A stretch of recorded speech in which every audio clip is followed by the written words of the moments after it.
欢迎观看老爸的时光。今天咱做一个黑芝麻的糕点，主要也是以制作黑芝麻馅为主。学会了这个馅料的制作，基本上各种黑芝麻馅的糕点、元宵都可以来做，不但吃起来特别香，而且非常的实用。平时吃一些黑芝麻，也可以滋补肝肾、益血乌发、改善皮肤。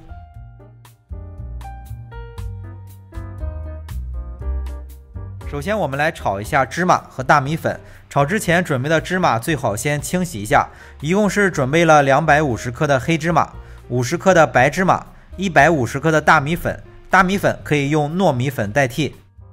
清洗好的芝麻就直接倒在炒锅里，用中小火吧，火候不宜过大，慢慢炒熟。准备的黑芝麻就和白芝麻一起来炒。那为什么做黑芝麻馅要加入少许的白芝麻？是因为黑芝麻馅的颜色比较深，在炒制的过程当中很难判断，万一炒过了，做出来的馅料就会发苦。加入白芝麻在炒制的过程当中，看着白芝麻上色变黄之后，那相应的黑芝麻也就炒熟了。第二就是白芝麻比黑芝麻要更香一些，这样可以让做出来的馅料更好吃。经过不一会儿的翻炒，就可以看到白芝麻已经炒至上色发黄了，那这样我们的芝麻就炒好了。接下来再把150克的大米粉炒一下，大米粉可以用糯米粉代替，做出来的味道效果都是一样的，同样是炒至微微发黄上色。视频里可能不太好分辨实际操作当中还是很容易看出来的。那2份材料全部处理好之后就盛出放凉，放凉之后我们来操作下一步。那接下来把材料倒在研磨机或者是破壁机里磨成粉。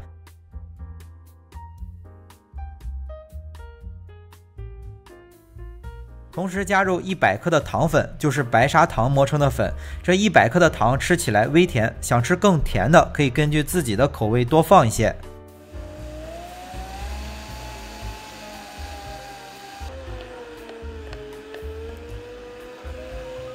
磨成粉之后倒在一个盆子里，只需要加入少许的猪油，揉均匀之后，这个芝麻馅料就做好了。猪油建议先放30克，如果感觉后面干了，可以适当的增加10克。有的朋友用到的芝麻可能出油比较大，这油放多了，后期就不好弄了。如果没有猪油可以用黄油。那自己做的这个芝麻馅吃起来就特别的香，别管是做各种糕点、元宵都非常的适合毫不夸张的说，可以当做一个万能的芝麻馅来用。有了馅料，接下来就做一个简单的，不需要烤箱，在家里有平底锅就能做的鲜豆包。这些一共可以分出每个25克，大概22个的馅料。接着来制作面皮，在和面盆中先加入40克的食用油，再加入30克的白砂糖，2个稍微小一些的鸡蛋，大约每个50克左右，然后就先把这份材料搅拌均匀，搅拌到白糖融化就行了。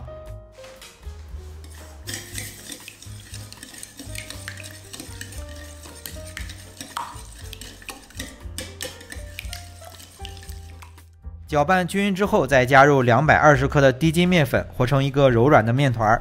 面粉最好是用低筋粉，如果是用家里做包子、馒头这种比较常用的中筋面粉，那后面烙的时候很有可能会开裂。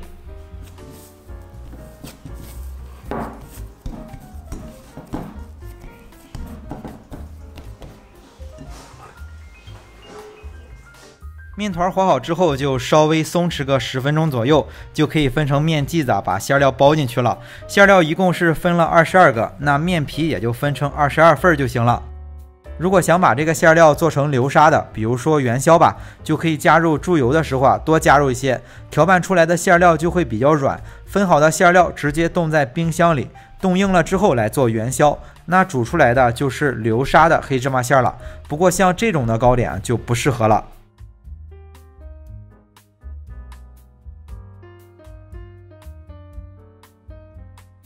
先包上12个吧，撒上少许的面粉防粘，然后用一个简单的模具压成正方形。如果没有这样的模具用手捏一下也行。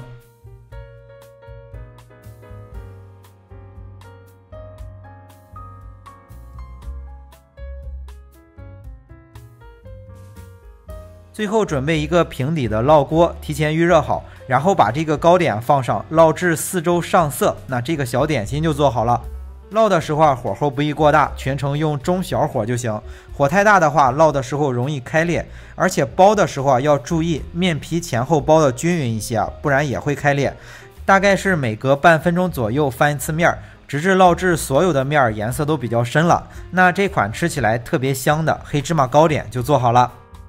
好了，为了方便大家去记视频中所需要的材料，视频下方的备注栏或留言区有文字版的配料，有问题可以在留言区留言。大家如果喜欢老爸做的美食，可以帮忙关注点个赞，谢谢大家。那今天的这期美食到这里也就结束了，也祝大家生活愉快。